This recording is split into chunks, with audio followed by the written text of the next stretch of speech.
Hello and welcome to बिटनिंग। साथ में मिलकर शुरू करते हैं ज़िंदगी की दूसरी इनिंग। माइकल सेलर के बारे में सब जानते हैं। ठीक है, वो बिटकॉइन खरीद रहा है माइक्रो स्ट्रैटेजी के अंदर। दुनिया की सबसे बड़ी पब्लिक लिमिटेड कंपनी है जिसके पास सबसे ज़्यादा बिटकॉइन है बैलेंस शीट के ऊपर। ये तो सब जानते हैं। इसके अलावा माइकल सेलर जो है वो एक बहुत इंपॉर्टेंट काम कर रहा है। वो क्या कर रहे हैं कि जो अलग अलग जो ऑर्गेनाइजेशंस हैं, जो पब्लिक लिस्टेड कंपनीज हैं, उनकी कॉन्फ्रेंस करता है। उनका एक अपना नेटवर्क है उसका, माइकल सेलर का। उसमें वो अलग अलग कंपनीज को कन्विंस करता है कि भाई तुम भी अपनी बैलेंस शीट पे बिटकॉइन को डालो। और वो हर साल एक कॉन्फ्रेंस करता था और कंपनीज को बताने की कोशिश करता था, समझाने की कोशिश करता था। लेकिन एक बहुत बड़ा चैलेंज था कि जो पहले जब वो समझाता था तो कंपनीज पलट के उससे एक सवाल पूछती थी और ऑब्वियसली उस सवाल का उसके पास जवाब नहीं था। तो वीडियो को एंड तक देखिएगा कि वो कौन सा सवाल था और किस बात का उसके पास जवाब नहीं था। और अब ऐसा क्या हुआ है कि माइकल सेलर के पास जवाब भी है और वो कंपनीज को एक एक करके समझा रहा है। और उसका ये मानना है कि आने वाले कुछ समय में, मतलब 1-1.5 साल के अंदर, जो ये रिसेंट चेंजेस हुए हैं अकाउंटिंग प्रोसीजर के अंदर यूएस के अंदर, ये इतनी बड़ी न्यूज़ है कि आप समझ लो कि ब्लैक रॉक जैसी 5 खबरों को अगर आप मिला लो ना, कि ब्लैक रॉक की खबर को सुन के आप बड़े बुलिश हो, हम सब बुलिश हैं। वो ये कहता है माइकल सेलर की ये ब्लैक रॉक से भी बड़ी डेवलपमेंट है। और इसके पीछे उसने एक पॉडकास्ट किया अभी रिसेंटली। मैंने उस पॉडकास्ट को सुना क्योंकि मैं जानता हूँ आपके पास इतना वक्त नहीं है कि वो पॉडकास्ट को सुनो इतना लंबा। तो मैंने क्या करा, उस पॉडकास्ट के अंदर से कुछ चीज़ें जो मेरी समझ में आई वो मैं आप तक लेके आ रहा हूँ कि क्यों माइकल सेलर इतना अपबीट है, इतना पॉजिटिव साउंड कर रहा है। और क्यों आपको ये पता होना चाहिए कि अब जो अकाउंटिंग प्रोसीजर हैं, जो यूएस के अंदर जो चेंजेस आए हैं, उसके बाद क्या होगा। किसी भी देखिए देश के अंदर ना अकाउंटिंग प्रोसीजर्स होते हैं जिसको वहाँ का जो एक, जैसे इंडिया के अंदर भी जो अकाउंटिंग स्टैंडर्ड्स हैं कि किस तरीके से अकाउंट्स मेंटेन होंगे, कंपनीज की प्रॉफिट एंड लॉस के कैसे मेंटेन होगा, किस तरीके से डेटा कंपाइल होगा, डेटा कंपाइल करने का फॉर्मेट क्या होगा, बैलेंस शीट कैसे बनेगी। ठीक है, अक्रॉस द ग्लोब काफ़ी सारी चीज़ें स्टैंडर्डाइज्ड हैं, लेकिन कुछ चीज़ें फिर भी कंट्रीज़ क्या करती हैं, कुछ छोटी मोटी जो रेगुलेशंस हैं, छोटी मोटी चीज़ों के अंदर चेंज करती रहती हैं। तो ये सारी कंपनीज को इन्हीं फॉर्मेट्स के अंदर, इन्हीं तरीके से एक स्टैंडर्ड अकाउंटिंग प्रोसीजर्स को फॉलो करना पड़ता है, राइट। ऐसे इंडिया के अंदर करना पड़ता है, ऐसे यूएस की कंपनीज हैं, उनको वहाँ की जो फाइनेंशियल अकाउंटिंग स्टैंडर्डाइज जो बोर्ड है, जो वहाँ की अकाउंटिंग स्टैंडर्ड्स को गाइड करता है, जो उनको बनाता है या मॉनिटर करता है, तो उनको फॉलो करना पड़ता है। बिटकॉइन के साथ इशू क्या था, माइकल सेलर ने जो अपने इस पॉडकास्ट में जो मैंने सुना उसको मैं बताने की कोशिश कर रहा हूँ। तो उसका ये कहना था कि पहले जिस तरीके से बिटकॉइन का ट्रीटमेंट होता था वो एक तरीके से इस तरीके से ट्रीटमेंट होता था कि जैसे कोई बहुत रिस्की एसेट के अंदर किसी कंपनी को डिस्करेज करना कि भाई आप इतने रिस्की एसेट्स के अंदर आप इन्वेस्ट ना करो, राइट। तो इसको ये समझ लीजिए कि बिटकॉइन की जो ट्रीटमेंट थी पहले अकाउंटिंग की, वो कुछ इस तरीके से थी कि कोई कंपनी अगर बिटकॉइन के अंदर अगर इन्वेस्ट करने का प्लान करती है, उसको अपने बैलेंस शीट में एज अ एसेट रखने का प्लान करती है, तो इसका अकाउंटिंग के अंदर ट्रीटमेंट कुछ इस तरीके से था कि अगर सपोज करिए कि किसी ने बिटकॉइन खरीदा, 10 बिलियन यूएस डॉलर का कैश पड़ा था किसी कंपनी के पास, और किसी कंपनी ने 10 बिलियन यूएस डॉलर बिटकॉइन के अंदर डाले, और वो 1 साल के अंदर वो 50% करेक्शन हो गया 5 बिलियन यूएस डॉलर का। तो जो अकाउंट्स के अंदर जो बुक वैल्यू शो होगी वो 5 बिलियन यूएस डॉलर होगी, डिस्पाइट द फैक्ट कि हो सकता है वो 5 बिलियन से रिकवर करके 10 बिलियन पे वापस आ जाए एसेट। लेकिन नहीं, बुक्स ऑफ अकाउंट के अंदर जो इनटेंजिबल एसेट की, जैसे गुडविल और पेटेंट्स को जिस तरीके से बुक्स के अंदर ट्रीट किया जाता है, तो बिटकॉइन को भी एक इनटेंजिबल एसेट की तरह ट्रीटमेंट मिलता था। और जिसमें अकाउंटिंग स्टैंडर्ड बोर्ड वहाँ का जो है वो ये कहता था कि जो उसकी ऑल टाइम लो वैल्यू है एसेट खरीदने के बाद, वो बुक्स के अंदर शो होगी, ना कि उसकी जो वो रिकवर कर जाए या गेन कर जाए। मतलब अगर 10 बिलियन यूएस डॉलर का एसेट था और अगर वो 15 बिलियन हो जाए तो 15 बिलियन बुक्स के अंदर शो नहीं होगी, मतलब फेयर वैल्यू अकाउंटिंग शो नहीं होगा। जो ऑल टाइम लो है वही बुक्स के अंदर शो होगा। तो अब आप सोचिए कि जब माइकल सेलर किसी को कन्विंस करने जाता था कि यार बिटकॉइन के अंदर इन्वेस्ट कर दो, इसको अपनी बुक्स में लेके आओ, तो कंपनीज पलट के उसे ये कहती थी कि माइकल, अगर हमने आज इसमें 100 बिलियन यूएस डॉलर डाल दिए, राइट, कंपनीज की वैल्यूएशन तो ट्रिलियंस में है ना। सपोज कर कोई एप्पल कहता है कि भाई मैं इसमें अगर डाल भी दूँ और अगर ये करेक्शन ले गया, राइट, और वॉलेटाइल एसेट है, तो मेरी बुक्स के अंदर हमेशा उसकी ऑल टाइम लो वैल्यू खड़ी रहेगी। और जिससे क्या होगा कि मेरी जो कंपनी की जो स्टैंडिंग है, फाइनेंशियल स्टैंडिंग्स हैं, वो एक्चुअल वैल्यू रिफ्लेक्ट नहीं करेगी।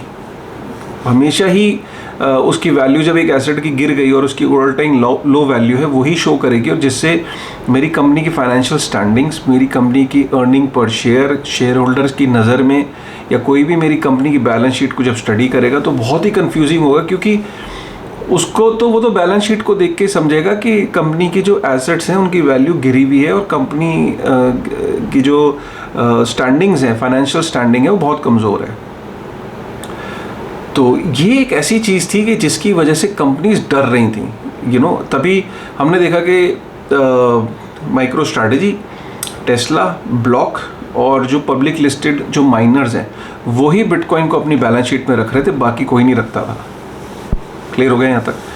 तो ये एक घबरा देने वाली बात थी कि हिम्मत थी माइकल सेलर की, क्योंकि एक लॉन्ग टर्म विजन के साथ उसने ये रिस्क लिया था कि चलो मैं अपनी बैलेंस शीट में रखता हूँ बिटकॉइन को, और दुनिया का सबसे बड़ा बिटकॉइन का होल्डर हो गया वो एज अ पब्लिक कंपनी। लेकिन आप सोचो, किसी भी नई कंपनी को जब आप ये समझाने लगो तो ये आंसर आपके पास था नहीं। माइकल सेलर का ये कहना है, अपने जो पॉडकास्ट में उसने बोला है कि अब जो नया जो अकाउंटिंग स्टैंडर्ड प्रोसीजर्स आए हैं कि बिटकॉइन को, क्योंकि अब जब इतनी सारी पब्लिक लिस्टेड कंपनीज में प्लस क्वेरीज बहुत आ रही थी, जो फाइनेंशियल अकाउंटिंग स्टैंडर्ड जो बोर्ड है वहाँ पे यूएस के अंदर, तो उन्होंने अब ये फैसला किया है कि 1 जनवरी 2025 से अब बिटकॉइन की जो वैल्यू है वो फेयर वैल्यू जो है उसके हिसाब से उसके अकाउंटिंग में उसको कंसिडर किया जाएगा, फेयर वैल्यू अकाउंटिंग। तो फेयर वैल्यू अकाउंटिंग का मतलब ये कि जो उसकी मार्केट वैल्यू है उसके बेसिस पे उसको बुक्स में उसकी वैल्यू शो होगी। ये नहीं होगा कि अगर वो ऑल टाइम लो पे अपना गया था तो वो वैल्यू बुक्स के अंदर शो होगी। अब ऐसा नहीं होगा, जो उसकी मार्केट वैल्यू, जो फेयर मार्केट वैल्यू है, उस पे उसको कैलकुलेट किया जाएगा। तो इससे होगा क्या? इससे होगा ये कि कोई भी कंपनी अब ये घबराएगी नहीं कि यार इस कमोडिटी के अंदर अगर हम इसको बैलेंस शीट पे रखते हैं तो कहीं उनको घबराहट नहीं होगी, और उनको होगा कि चलो हमारा अगर पर्सपेक्टिव 5 साल 10 साल का है, तो अगर बिटकॉइन की वैल्यू गिर भी जाती है, करेक्शन भी ले लेता है, तो वापस बाउंस बैक होके आएगा, तो हमें ये इशू नहीं है। हमारी बुक्स के अंदर उसकी जो करंट मार्केट वैल्यू है उसके हिसाब से ही हम अपनी वैल्यू शो करेंगे। तो हमारी फाइनेंशियल स्टैंडिंग्स पे, अर्निंग पर शेयर पे, मार्केट के अंदर एक हमारा एक पॉजिटिव मैसेज जाएगा। ये नहीं होगा कि यार वो हमेशा ही के लिए हम फंस जाएंगे इस एसेट के अंदर। तो ये बहुत बड़ा डेवलपमेंट है जो 1 जनवरी 2025 से होना है, और एक्सेप्शनल बेसिस पे 2024 में भी अगर कुछ कंपनीज इसको फेयर मार्केट वैल्यू की अकाउंटिंग के हिसाब से अगर करना चाहें तो वो भी कर सकते हैं। इसमें माइकल सेलर और अपनी बात को आगे बढ़ाता है। वो कहते हैं कि क्यों ऐसा हो जाने से अब कंपनीज इसमें ज़्यादा इंटरेस्टेड होंगी बिटकॉइन को अपनी बैलेंस शीट में रखने के लिए। उसका ये कहना है माइकल सेलर का कि देखिए, ये इंपॉर्टेंट सेक्शन है जो अब मैं समझा रहा हूँ। वो ये कह रहा है कि देखिए, अल्टीमेटली किसी भी कंपनी का ऑब्जेक्टिव क्या होता है? किसी भी कंपनी का ऑब्जेक्टिव होता है कि मैं कोई माल बना रहा हूँ, जैसे कोई प्रोडक्ट बना रहा हूँ या कोई सर्विस दे रहा हूँ। अल्टीमेटली तो हर कंपनी यही चाहती है कि उसका प्रोडक्ट बिके, प्रॉफिट पे बिके, प्रॉफिट पे बिकने के बाद उसका जो प्रोडक्ट एंड सर्विस है वो बिके और उसके पास एक रेवेन्यू आए। रेवेन्यू के अंदर से खर्चा सारे निकालने के बाद एक कैश बचे। हर कंपनी चाहती है कि वो कैश रिच कंपनी होनी चाहिए। तो इसीलिए जो बड़ी बड़ी कंपनीज हैं, जो S&P 500, इनके पास कैश बहुत ज़्यादा हो जाता है, इकट्ठा होता है। अब कोई भी कंपनी जब अगर अपने कैश को, जो एक्स्ट्रा कैश है, उसको कैसे डिप्लॉय करती है, क्योंकि डिप्लॉय करना उसकी मजबूरी है।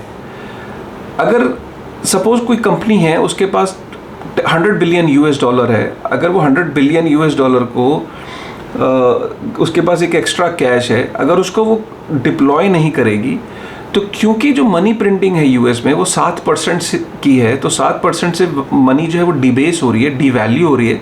तो किसी भी कंपनी के लिए ये बड़ा इंपॉर्टेंट होता है कि यार अगर मेरे पास 100 बिलियन कैश है तो मुझे इस 100 बिलियन यूएस डॉलर को डिप्लॉय करना है ताकि मैं 7% जो इन्फ्लेशन है या 7% से जो मेरी वैल्यू डिबेस हो रहा है उसको कवर करूं, प्लस 3-4% का मैं मॉनेटरी प्रीमियम भी लूँ। तो मतलब मैं इन्फ्लेशन को तो कवर करूं ही करूं, जो मनी प्रिंटिंग हो रही है यूएस में हिस्टोरिकली 7% की एवरेज है, उसके ऊपर मैं एक मॉनेटरी प्रीमियम भी कमाऊं, प्रॉफिट भी कमाऊं। क्योंकि ये प्रॉफिट की एक्सपेक्टेशन किसकी है? ये शेयर होल्डर की एक्सपेक्टेशन है कि मेरी कंपनी जिसमें मेरा पैसा लगा हुआ है वो 7% को तो कवर करेगी। क्लियर है? उसके ऊपर से मेरे को 3-4% का अगर प्रीमियम भी देगी तो मेरी एक्सपेक्टेशन 12-13% की एक्सपेक्टेशन है कि मेरे को मेरे शेयर होल्डर को एक कि भाई 12-13% का रिटर्न आ जाए। क्लियर है? कंपनीज के ऊपर ये प्रेशर होता है कि किसी भी कंपनी से के CFO से आप पूछोगे तो वो चाहता है कि मेरी कंपनी मिनिमम किसी भी शेयर होल्डर को 12 से 13%, 14% का एक रिटर्न दे। मतलब 7% का इन्फ्लेशन जो यूएस के अंदर है और 3-4% का 5% का प्रीमियम, तो 12 से 12% के करीब अगर आपने रिटर्न दे दिया तो आप ये समझो कि आपने एक्सेप्शनली अच्छा परफॉर्म किया है। और अगर आपने ये नहीं करके दिया तो शेयर होल्डर क्या बोलेगा? Give me my money back, कि भाई तुम तो इतना भी परफॉर्म नहीं कर रहे हो यार। अब इसमें इशू क्या है? 100 बिलियन यूएस डॉलर सपोज किसी कंपनी के पास है और माइकल सेलर कहता है कि वो बैंक में छोड़ दे, कुछ ना करे, वो कहे हम रिस्क नहीं ले रहे, कहीं नहीं डाल रहे जी पैसा। अगर वो कहीं नहीं डालेंगे और अगर 100 बिलियन को अकाउंट में छोड़ देंगे तो क्या होगा कि 7% से वो डीबेस हो जाएगा, डी वैल्यू हो जाएगा, राइट? तो हर साल आप सोचो कि 70 मिलियन यूएस डॉलर का डिबेसमेंट हो जाएगी, राइट? सो 100 बिलियन का 7% कितना हुआ? 70 बिलियन नहीं हुआ यार, 100 बिलियन 10 बिलियन, हाँ 7 बिलियन का, राइट? 7 बिलियन यूएस डॉलर से उनकी जो फंड्स हैं, जो वैल्यू है कैश की, वो डिवैल्यू हो जाएगा। बैंक के अंदर वो छोड़ नहीं सकते, तो फिर वो कहते हैं कि यार क्या करें हम, लोएस्ट जो रिस्क है वो बॉन्ड्स के अंदर जाता है, जो नो रिस्क बॉन्ड होते हैं, रिस्क फ्री बॉन्ड्स जिसे कहते हैं, जो यूएस की ट्रेजरीज हैं, जब उसके अंदर जाते हैं तो वहाँ 3%, 3.5% का मिलता है। मनी प्रिंटिंग हो रही है 7% से, यूएस की जो ट्रेजरीज हैं वो रिटर्न दे रही हैं 3% का, तो आपको मोटा मोटा क्या 4% के आप लॉस पे हो ना। तो अगर आप यूएस ट्रेजरीज में कंपनीज को मजबूरी में बाय करती हैं और वहाँ पे भी वो लॉस सफ़र करती हैं, तो वहाँ वो इतना भी रिकवर नहीं कर पा रही हैं कि जो मनी प्रिंटिंग का जो रेट है उसको भी कवर कर पाएँ, डिवैल्यू डिबेसमेंट से बचा पाएँ। फिर वो जाते हैं प्रॉपर्टी की तरफ जाते हैं। तो प्रॉपर्टी में जब कंपनीज इन्वेस्ट करती हैं तो उसमें ये इशू होता है कि पहले प्रॉपर्टी को आइडेंटिफाई करना। बड़ी प्रॉपर्टी, जब इतनी बड़ी प्रॉपर्टी में आप इन्वेस्ट करते हो तो उसका एक प्रक्रिया बहुत लंबी होती है, 3 से 4 महीने 5 महीने प्रॉपर्टी को आइडेंटिफाई करने में, फिर 3 से 4-5 महीने उसकी कंप्लायंस में, और फाइनल एग्जीक्यूशन होते होते 8-9 महीने भी लग जाते हैं। अच्छा, इतना ही टाइम आपको सेल करने में भी लग जाता है कि अगर आपको कोई बड़ी प्रॉपर्टी सेल करनी है तो इतना ही टाइम उसके कंप्लायंस और सेल और बाय सेलर ढूंढने में और एक्चुअल पेमेंट के रियलाइजेशन में, ये बहुत कम्बरसम और बहुत प्रॉब्लमेटिक होता है किसी भी कंपनी के लिए प्रॉपर्टी को बाय करना। और प्रॉपर्टी की मार्केट्स में भी फ्लक्चुएशंस होती हैं, स्टैग्नेशंस होती हैं, क्योंकि प्रॉपर्टी की मार्केट क्लियरली डिपेंड करती है जो यूएस का जो इंटरेस्ट रेट्स है। अगर इंटरेस्ट रेट्स ऊपर नीचे होते हैं तो प्रॉपर्टी की वैल्यू भी फ्लक्चुएट करती है। फिर उनके पास ऑप्शन बचता है गोल्ड को वो एक गोल्ड के अंदर भी अगर आप रिटर्न्स की बात करें तो यूएस के अंदर अगर आप देखें तो 2 से 2.5% का गोल्ड के अंदर भी इन्फ्लेशन होता है। ओवरऑल रिटर्न गोल्ड कितना देता है? वो इतना भी नहीं देता है कि इन्फ्लेशन के आसपास या इन्फ्लेशन से कम वो रिटर्न देता है। प्लस गोल्ड के अंदर फिर इश्यू होता है कि फिजिकल गोल्ड लें, गोल्ड ETF लें, गोल्ड की कस्टोडियन, तो ये भी गोल्ड भी एक ऐसा दो प्रेफर्ड होता है। लेकिन कंपनीज गोल्ड के अंदर भी generally because of the return issues gold के अंदर भी नहीं जाते, बिकॉज अगर गोल्ड के अंदर वो पैसा डालेंगे, बहुत ज़्यादा एक्सपोजर ले लेंगे, तो share holder again they will ask this question के वेयर इज़ माई रिटर्न। ठीक है, तो गोल्ड में भी इशू है। फिर इसके बाद क्या कंपनीज क्या करती हैं, कंपनीज कहती हैं कि एक्स्ट्रा कैश पड़ा है, तो आपने देखा होगा काफ़ी सारी कंपनीज क्या करती हैं, दूसरी कंपनी को खरीद लेती हैं, छोटी कंपनी को, सब्सिडरी को। आपने देखा होगा बड़ी बड़ी कंपनीज काफ़ी सारी छोटी छोटी कंपनीज को या कंपटीशन को बाय कर लेती हैं। बाय तो कर लेती हैं, कैपिटल आपने डिप्लॉय कर दी, लेकिन आपने जब कैपिटल को डिप्लॉय किया, अब आपको पता नहीं कि कोई आप सिक यूनिट तो नहीं खरीद रहे हो, कोई आप आपने कोई ऐसी कंपनी खरीद ली जो परफॉर्म ही नहीं करती, तो आपका कैश भी गया और आपने कंपनी भी गई। तो आपने अगर 10 एक्विजिशन करी तो प्रोबेबिलिटी है कि हाँ 1-2 एक्विजिशन चलेगी। फिर कौन सी कंपनी आप एक्वायर कर रहे हो, उसकी रियल आपने वैल्यूएशन जो वो मांग रहा है, आपने सही वैल्यूएशन उसको दिया नहीं दिया, आपने कोई ज़्यादा महंगा तो नहीं खरीद लिया। तो how to decide that, it's a very cumbersome process. और बहुत सारी कंपनियां इस बात पे डूबी हैं कि उन्होंने रॉन्ग सिलेक्शन करी, गलत टाइम चूज़ किया, गलत पॉइंट पे उन्होंने किसी कंपनी को बाय करा, that was not the right valuation या राइट टाइम।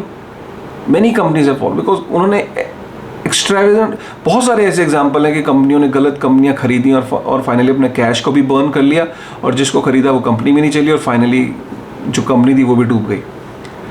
फिर एक और तरीका होता है कि अपना ही शेयर खरीद लेना।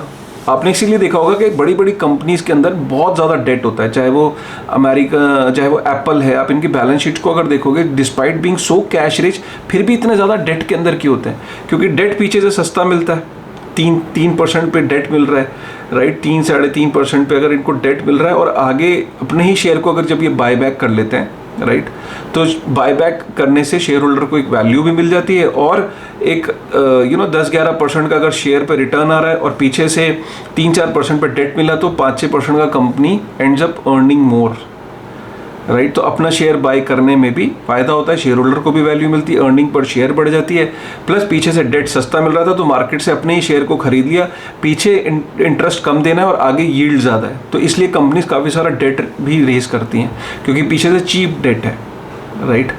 तो ये भी एक तरीका होता है।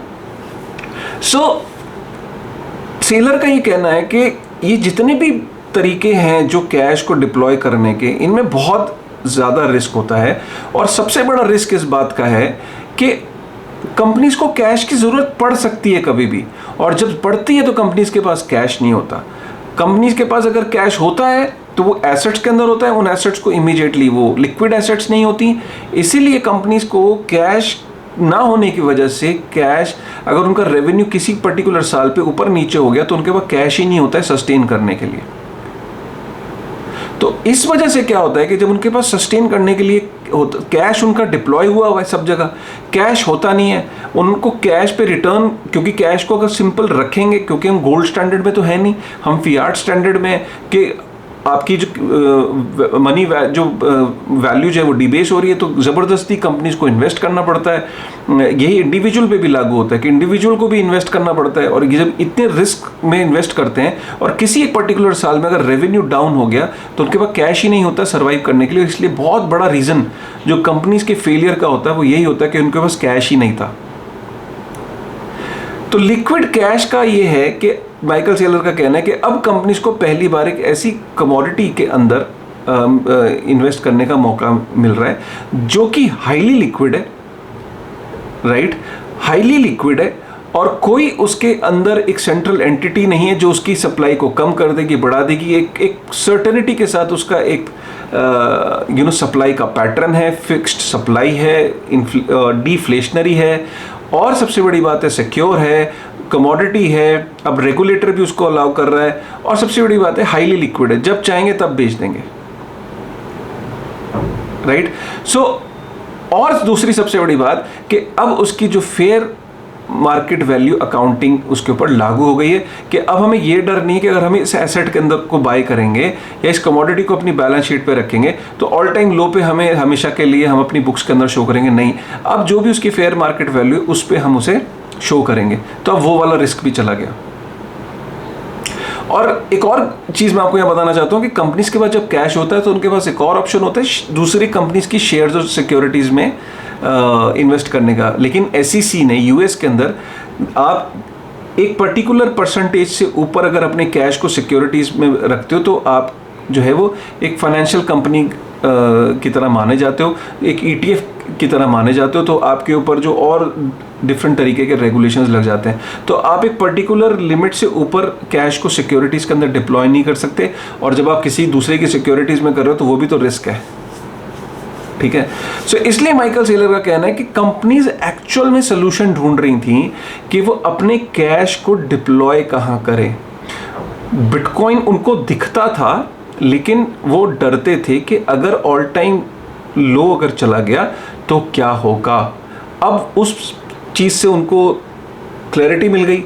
अब उनके पास आगे क्या है कि भाई हम अपने कैश को अगर एक हाईली लिक्विड कमोडिटी के अंदर रखते हैं, जो कि जिससे रेगुलेटर भी अब उसको ओके है, तो now we can invest in that.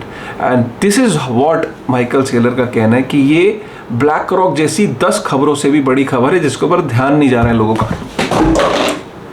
सो ये एक बहुत बड़ी इंपॉर्टेंट खबर थी जो मैं आप तक लेके आना चाह रहा था।